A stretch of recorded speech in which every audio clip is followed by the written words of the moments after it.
যখন মৃত্যু তোমার নাকের ডগায় চলে আসবে, যতই চেষ্টা করো রব তোমাকে চুল পরিমাণ ছেড়ে দিবে না। وأنفقوا مما رزقناكم من قبل أن يأتي أحدكم الموت فيقول, যখন আপনার মৃত্যু চলে আসবে তখন আপনি চিৎকার মেরে বলবেন, মালিক একটু সময় দাও, একটা বস্তা সিমেন্ট আমি মাদ্রাসায় দান করি, একটু সুযোগ দাও গোরস্থানের জন্য, ঈদগাহের জন্য 2-4 টাকা দান করে আসি। আল্লাহ বলবে, খবিস অনেক সময় দিছি, এখন আর সুযোগ হবে না। অতীতে যা করেছো প্রত্যেকটা কর্মকাণ্ডের হিসাব তোমার পাওয়া লাগবে, এবার ফল ভোগ করো। আবার জানতে চাই আপনারা কেমন আছেন? আলহামদুলিল্লাহ, আলহামদুলিল্লাহ। হিংসা বিদ্বেষ অন্তরে রাখবেন না, বিশ্বাস করেন অনেক ভালো থাকবেন। কোরআনুল কারীমের সূরা ফাতিরের একটা আয়াত তেলাওয়াত করেছি। রব্বুল আলামিন বলেন, ইন্নাল্লাযীনা ইয়াতলুনা কিতাবাল্লাহ, নিশ্চয়ই যারা আল্লাহর কোরআন তেলাওয়াত করে, নিশ্চয়ই যারা কোরআনুল কারীমের তেলাওয়াত করে। পৃথিবীর ভিতরে সবচেয়ে শ্রেষ্ঠ গ্রন্থের নাম হলো কোরআন। কোরআন এমন একটা জিনিস, যেই জায়গায় লাগে সেই জায়গাটার মূল্য বাড়ায় দেয় কে? এই কাপড়টার তেমন কোনো দাম নাই, তাও একেবারে কম না, 800 টাকা গজ। গরমে পড়তে খুব আরাম, এসি লাগাইবেন শরীরে, মনে হয় যে এসি, ঠান্ডা হয়ে যায়। এই কাপড়টা দিয়ে যদি কোরআনের একটা জামা বানায় দেওয়া হয়, বিশ্বাস করেন মানুষ পায়ে লাগাবে না, বরং সম্মানের সহিত বুকে লাগাবে, চুমা খাবে।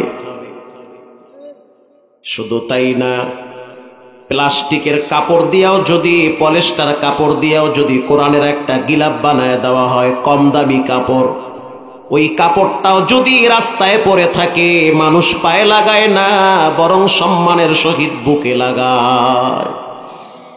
কাঠের তেমন কোনো মূল্য নাই, কাঠ দিয়া মানুষ ফার্নিচার বানায়, মানুষ পাক না পাক অবস্থায় কাঠ ব্যবহার করে। কম দামি একটা কাঠ দিয়া যদি কোরআনের একটা রেহাল বানায় দেওয়া হয়, ওই রেহালটা যদি রাস্তায় পড়ে থাকে, আমার দিল বলে হিন্দুরাও পায়ে লাগাবে না। কারণ কোরআন যেই জায়গায় লাগে সেই জায়গাটার মূল্য, মর্যাদা, সম্মান বাড়ায় দেয় কে? এই গত রমজানের কথা, তখন আমি বাইতুল্লাহ ছিলাম। বর্তমান বাইতুল্লাহ শরীফের একজন ইমাম, খুব প্রভাবশালী ইমাম, যার তেলাওয়াতে গোটা বিশ্ব পাগল, যার নাম হলো শায়েখ ইয়াসির দোসারি। খুব কম বয়সী একজন ইমাম, একেবারেই অল্প বয়স, দেখতে অনেক সুন্দর। আমি তো আমার চোখ দিয়ে দেখছি, ইয়াসির দোসারি যখন হেরেমের ভিতরে হাঁটে, বাচ্চারা ধুলা বালু পায়ে লাগায়, দোসারির পায়ের ধুলা বালু গুলা তারা বুকে লাগায়। তো একদিন প্রশ্ন করলাম, কেন বুকে লাগাইলা? বলে, ইয়াসির দোসারির ধুলা বালু বুকে লাগাই নাই, এটা কোরআনের ধুলা বালু বুকে লাগাইছি।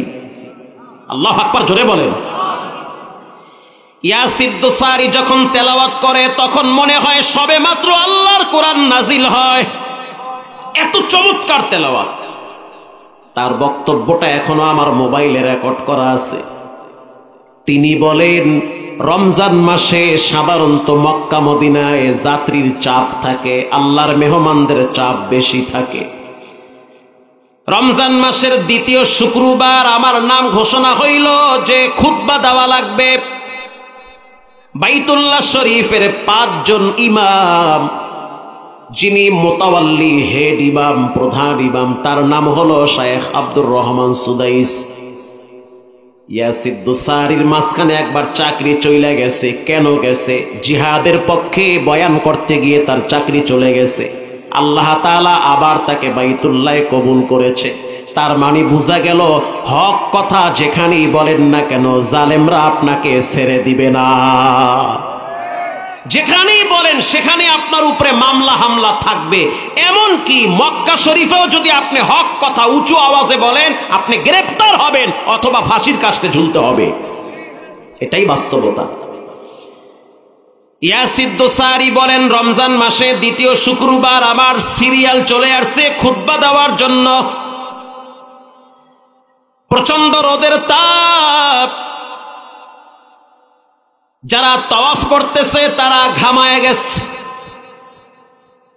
আমি যখন খুতবা দেওয়ার জন্য দাঁড়াইছি, আমি সিদ্ধান্ত নিলাম খুতবাটা একটু শর্ট করব, কারণ প্রচন্ড রোদের তাপে হাজীদের কষ্ট হয়। আমি দাঁড়ায়া শুরু করলাম, আল্লাহুম্মা লাকাল হামদু কুল্লু ওয়া লাকাশ শুকরু কুল্লু, লাকাল হামদু বিল ঈমান ওয়া লাকাশ শুকরু বিল ইসলাম, লাকাল হামদু বিল কুরআন। আল্লাহু আকবার বলেন। চমৎকার একটা খুতবা দিল। তিনি বলেন, আমি খুতবা দেওয়া অবস্থায় বুঝতে পারলাম যে একটু কষ্ট হইতেছে, আমার অসুস্থতা অনুভব করতেছি। আমি এবার জুমার ইমামতির জন্য সামনে দাঁড়াইলাম। আমার সামনে আল্লাহর ঘর খানায় কাবা, পাশে হলো মাকামে ইব্রাহিম। পৃথিবীর ভিতরে জান্নাতের দুইটা পাথর আছে, একটা হলো মাকামে ইব্রাহিম আর একটা হলো হজরে আসওয়াদ পাথর। আল্লাহু আকবার। মাকামে ইব্রাহিম, ওয়াত্তাখাযাল্লাহু ইব্রাহিমা খলীলা,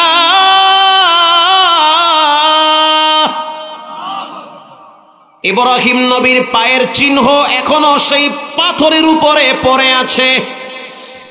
বরকতি জায়গা, আল্লাহর ঘর খানায় কাবার সামনে ইমাম দাঁড়ায় গেছে। তিনি বলেন, আমি প্রথম রাকাতে সূরা হাশরের শেষ আয়াত তেলাওয়াত করতেছিলাম, হুয়াল্লাহুল্লাযী লা ইলাহা ইল্লা হু আলিমুল গায়বি ওয়াশ শাহাদাতি হুয়ার রাহমানুর রহিম, হুয়াল্লাহুল্লাযী লা ইলাহা ইল্লা হু আল মালিকুল কুদ্দুসুস সালামুল মুমিনুল মুহাইমিনুল আজিজুল জব্বারুল মুতাকাব্বির, সুবহানাল্লাহি আম্মা ইউশরিকুন।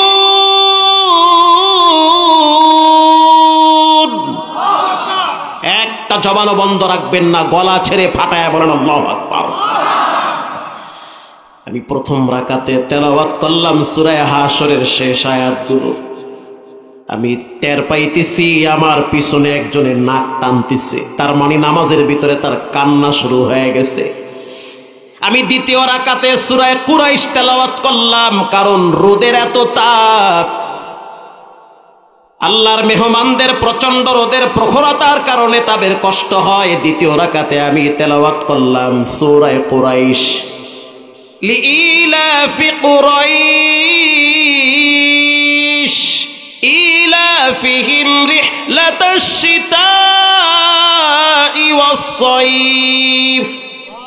আমার তো ফাড়া বাস, তেমন ভালো লাগে না শুনতে। খারাপ লাগতেছে নাকি? খারাপ তো লাগার কথা না। আমার একটু কষ্ট হইতেছে, তাও আপনারা একটু সুখ করেন। জীবনে আই আর নাই, আল্লাহ ভরসা হয়ে যায় আজকে। আল্লাহু আকবার বলেন। দ্বিতীয় রাকাতে সূরা কুরাইশ তেলাওয়াত করলাম। যখন আমি তেলাওয়াত করলাম, শায়েখ বলেন, তেলাওয়াত করতেছি, টের পাইতেছি পিছনের কান্নার আওয়াজ আসতেছে, ফুফায়া ফুফায়া কাঁদতেছে। আমি নামাজ শেষ করলাম, সালাম ফিরাইলাম। সালাম যখন ফিরাইলাম, বুঝতে পারলাম পিছন থেকে একটা যুবক এহরামের কাপড় পরা আমার দিকে আসতেছে। নিরাপত্তা কর্মীরা দাঁড়ায় গেছে, পুলিশ দাঁড়ায় গেছে, যাইতে পারবা না বলে একটু সময় দেন, আমি কাবার ইমামের সাথে একটু কথা বলতে চাই। পুলিশ বলতেছে, এটা এলাও না, এটা সম্ভব না। তুমি মনে করছো কি তোমাগো বাড়ির মসজিদের ইমাম নাকি? এটা কাবার ইমাম, পাওয়ার আছে বেডা। তুমি না হয় 9-6 বিল দিয়ে হারে বুঝ দাও, এর তো 9-6 বিল চলে না। ইয়াসিদ দোসারি বলেন, কেন জানি আমার যুবকের চেহারার দিকে তাকাইয়া বড় মায়া লাগছে। আল্লাহু আকবার বলেন। তখন আমার স্পেশাল পাওয়ারে আমি পুলিশকে বললাম, একটু ছেড়ে দাও ওরে, আমার কাছে আসতে দাও। ও যখন আমার কাছে আসলো, তাকায় দেখলাম ওর চোখের পানি বায়া বায়া হেরামের কাপড় ভিজতেছে। আমি প্রশ্ন করলাম, কেন কাঁদো? বলে, আমি কাঁদি না, কে যেন আমারে কাঁদায়।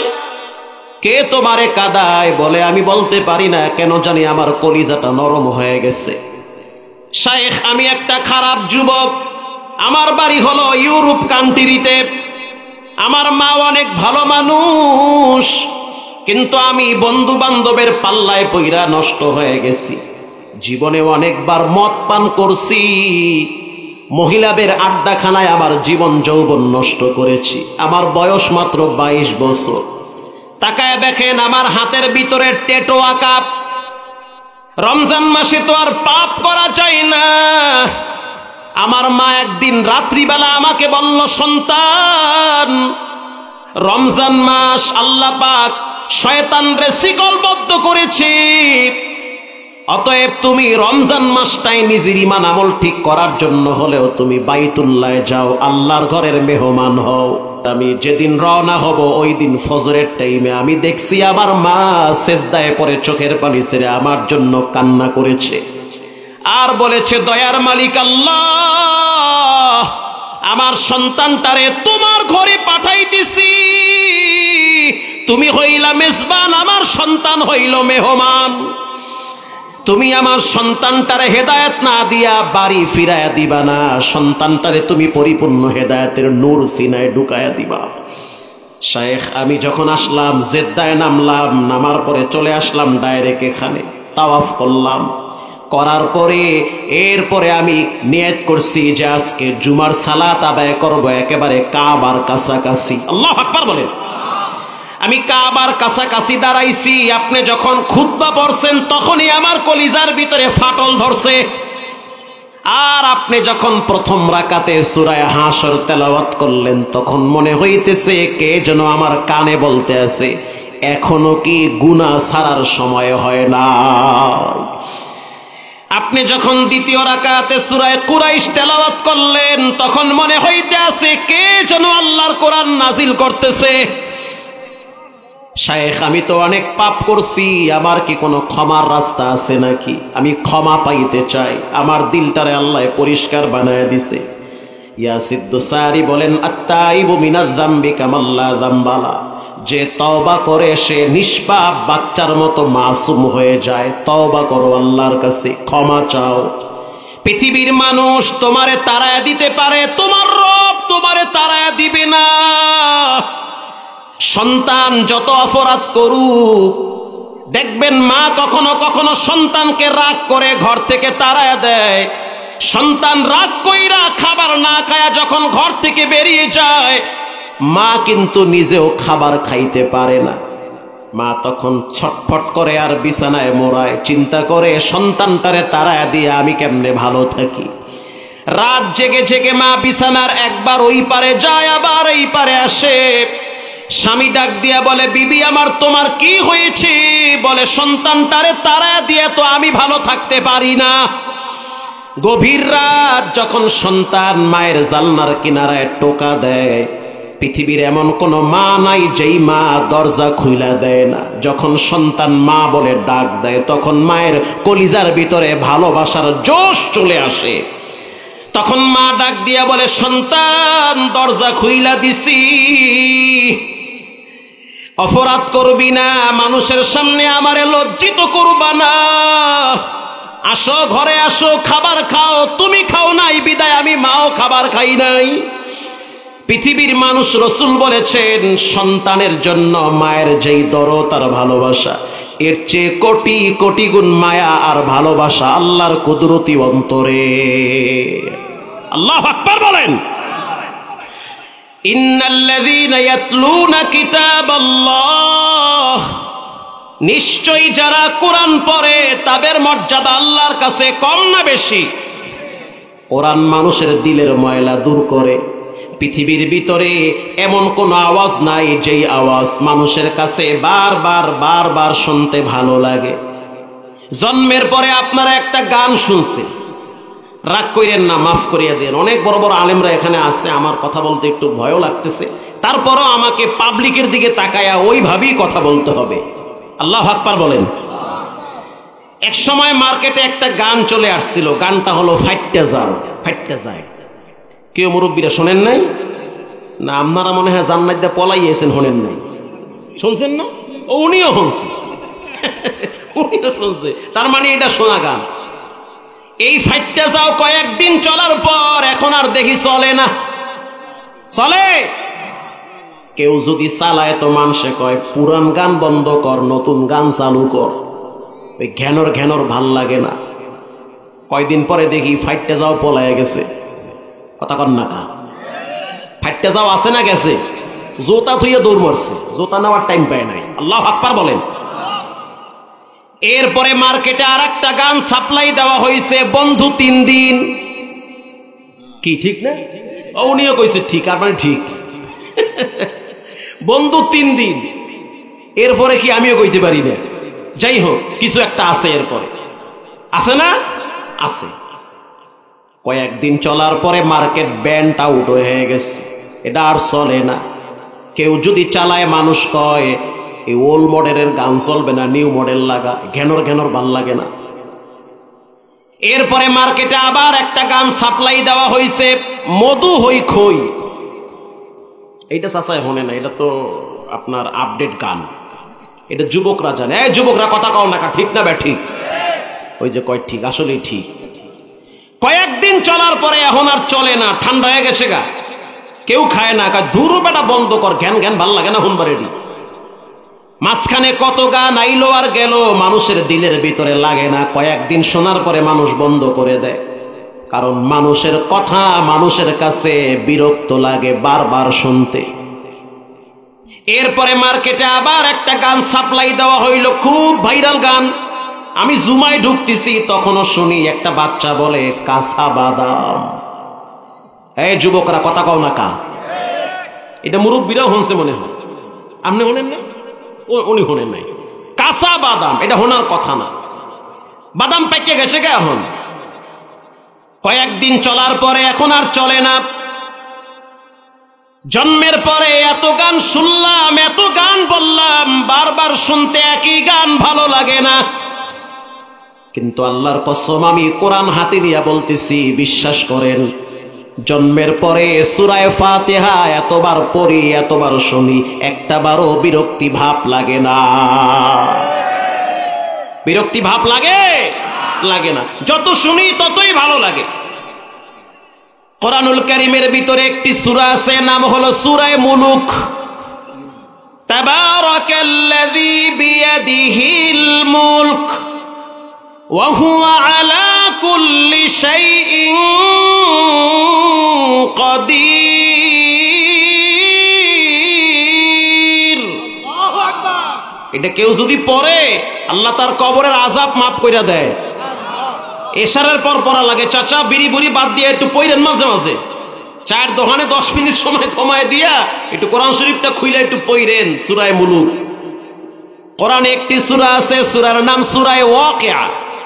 নাম কি? একটু মুখটা গোল কইরা জিহ্বা দিয়ে ঠেলা দিয়া কন ওয়াকিয়া। এটা তো আইবার চায় না, ভিতরে দিয়া ইবলিস কইতেছে দূর বেটা বাদ দে। সূরার নাম সূরা ওয়াকিয়া। আল্লাহু আকবার বলেন। এটা পরীক্ষিত সূরা, আমিও পড়ি, আলহামদুলিল্লাহ, আল্লাহ ঠেলা বরকত দিতে আছে। যে ব্যক্তি সূরা ওয়াকিয়া পড়ে, তানবিহুল গাফিলিনে আসছে, আল্লাহ পাক তার রিজকে বরকত বাড়ায়া দেয়। ম্যাক্সিমাম মাদ্রাসাগুলায় দেখবেন যে মাদ্রাসার অধিকাংশ ছাত্র ওস্তাদরা প্রতিদিন মাগরিবের পরে সূরা ওয়াকিয়া পড়তেই হবে, পড়বে। এত বড় বড় মাদ্রাসা কেমনে চলে? আল্লাহ চালাইলে চলে, বান্দা চালাইলে চলে না। বলেন চালানোর মালিক কে? আল্লাহ চালায়। ইন্নাল্লাযীনা ইয়াতলুনা কিতাবাল্লাহ, নিশ্চয়ই যারা নিয়মিত কোরআন তেলাওয়াত করে। কোরআন হলো ঔষধ, কোরআন হলো ঔষধ, কোরআন হলো মেডিসিন।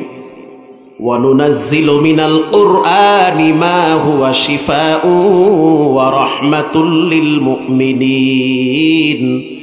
কোরআন হলো ঔষধ, কোরআন হলো বাতি, কোরআন হলো নূর।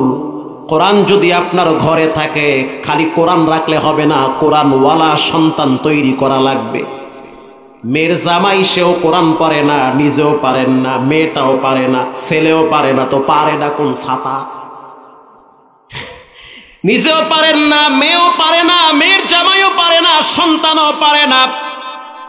আপনি কেমন মুসলমান? আপনি আছেন টিভি আর বিড়ি নিয়ে ব্যস্ত, আপনার স্ত্রী আছে কিরণমালা আর জি বাংলা নিয়ে ব্যস্ত, আপনার সন্তান আছে পাবজি আর ফ্রি ফায়ার নিয়ে ব্যস্ত। আপনি আর কতদূর ভালো আছে? আপনি মোটেও ভালো নাই, আপনি আছেন সবচেয়ে বড় বিপদে। কোরআন হলো ঔষধ, কোরআন হলো বাতি, কোরআন হলো নূর। কষ্ট হয় আপনাদের? বিশ্বাস করেন, আমাদের কুয়াকাটায় একজন নতুন এসপি হয়েছে, হয়তো পত্রিকায়ও দেখছেন, নতুন এসপি হয়েছে কুয়াকাটায়। যুবক মানুষ, দেখতে অনেক সুন্দর, মাশাআল্লাহ। একসাথে ঘুরতাম, একসাথে খাইতাম, হঠাৎ শুনলাম এসপি হয়ে গেছে। সৎ অফিসার, হয়তো এখন বরগুনা অথবা জালকাঠিতে আছে। জানুয়ারি মাসে প্রচন্ড শীতে মাহফিল ছিল গ্রামে, ফজরের নামাজের টাইমে বাসার থেকে গেলাম মসজিদে। এমন শীতের শীত, পানিতে হাত দিলে মনে হয় হাত কাটতে যায়, জম্মের ঠান্ডা। ট্যাঙ্কির পানি দেখি কমেই না। মুয়াজ্জিম সাহেবরে বললাম, কি ব্যাপার, পানি এত ঠান্ডা কা? পানি তো আমি উড়াই না, এক সপ্তাহ আগে উড়াইছি, ওইরকমই আছে। ও আল্লাহ, কয় কি? মানুষ উজুই করতে চায় না। এরম এরম ট্যাঙ্কির পানি নাই, অভাব নাই। শীতের দিনে টের পাওয়া যায় ট্যাঙ্কির পানির কি মূল্য।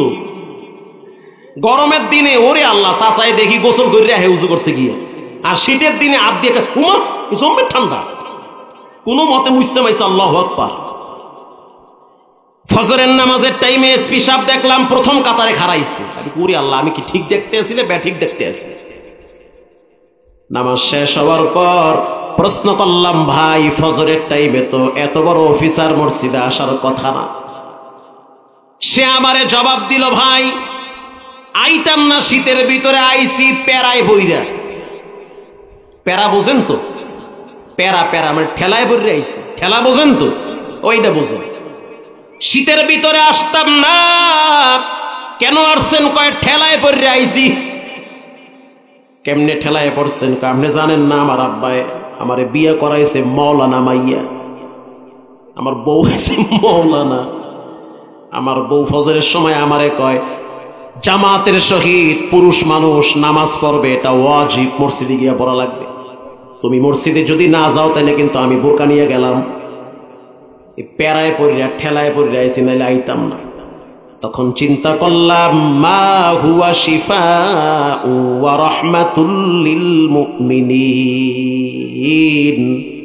কোরআন হলো ঔষধ, যেই জায়গায় লাগে রোগ নির্মূল হয়, যেই জায়গায় যায় সেখানে নূরের বাতি জ্বালায়া দেয়। আল্লাহু আকবার বলেন।